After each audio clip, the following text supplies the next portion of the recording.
The Dow Jones Industrial Average will open at a record high. The index gained 218 points yesterday, roughly 36 hours after there was initial turmoil on election night. The Journal says the jump in the markets reflects a bet on Trump's plan to stimulate the economy, cut taxes, and limit financial regulations. To discuss it all, CBS News financial contributor Mellody Hobson is here. Mellody, good morning to you. Good morning, Josh. So these dire predictions about the markets thus far, after those initial first hours, have not come to pass. Why is that? I think there are three reasons. The first, which we cannot understate, is he got the whole enchilada. He got both houses of Congress.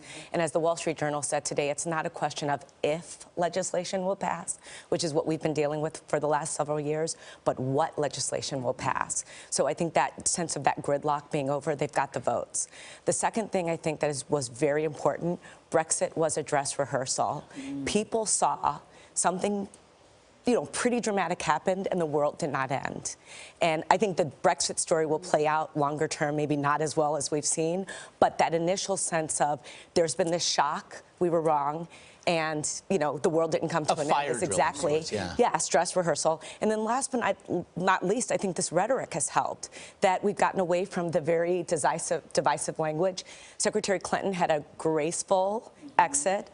It was a graceful acceptance speech, and the pictures yesterday, I think, were very calming. It does make a difference. Yeah. You've spoken to executives on both sides of the aisle, business executives. What are they saying to you? So uniformly, Republican or Democrat, shock. Yeah. Uniformly, in terms of the halls of corporate America. I talked to CEOs, chief financial officers, general counsels.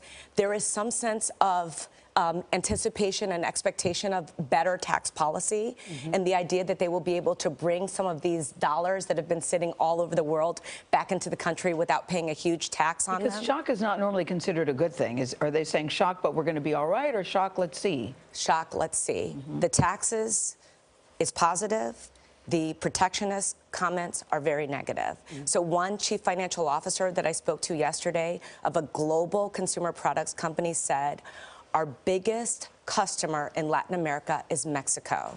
The rhetoric around Mexico scares us, because if our goods cost more there, or if they end up having a weak economy, we are going to feel it. And so there was a lot of concern about that. And you're obviously also hearing that in the tech area because of the need for engineers from around the world to help fuel the innovation that they have. Okay. Who are the losers in a Trump administration in terms of businesses?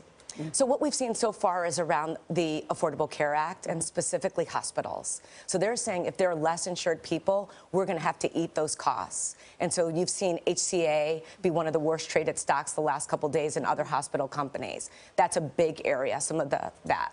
Really interesting. Right. Mellody, can I just say you look good from top to bottom? I hope we can get a shot of your shoes before we go to break. Yeah.